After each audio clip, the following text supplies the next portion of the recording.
ഇതൊരു മൂന്നാം തലമുറ നേന്ത്രവാഴയാണ്. തുടക്കം ടിഷ്യൂ കൾച്ചറിലായിരുന്നു.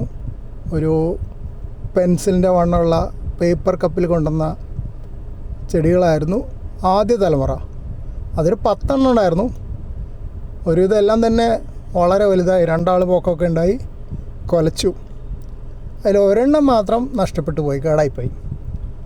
പിന്നീട് 2ാം തലമുറ വന്നപ്പോൾ ഒന്നും അങ്ങ് ശരിയാവുന്നില്ല. കുറേ വലുതാവും, പിന്നെ കുലയ്ക്കും. കുല കുറച്ച് മൂക്കാറാവും, മൂക്കൊന്നുമില്ല, പകുതി ആകുമ്പോൾ തന്നെ വാഴ ഒടിഞ്ഞു വീഴും. ഇനിയിപ്പോൾ തണ്ട് തരപ്പൻ പുഴുവിൻ്റെ ആണോ എന്താണെന്നറിയില്ല, കംപ്ലീറ്റ് അങ്ങ് നശിച്ചു പോകും. പക്ഷേ തൈകളുണ്ടാവും, തൈകൾ വളർന്നു വരും. അപ്പോൾ അതുകൊണ്ടാണ് ഞാൻ പറഞ്ഞത് ഇത് 3ാം തലമുറയാണെന്ന് തോന്നുന്നുണ്ട്. ആദ്യത്തെ തലമുറ മാത്രം നന്നായിട്ട് വിളവ് കിട്ടി. നല്ല വലിയ വാഴക്കുലകളായിരുന്നു. ഏകദേശം 100-120 കായ, നേന്ത്രക്കായ ഒക്കെയുള്ള വലിയ നേന്ത്രക്കായ കുലകളായിരുന്നു. അതുകൊണ്ടാണ് ആ വാഴക്കുല മൂക്കോ ഇല്ലേ, വിളഞ്ഞു കിട്ടുമോ എന്നൊക്കെ സംശയം വന്നത്.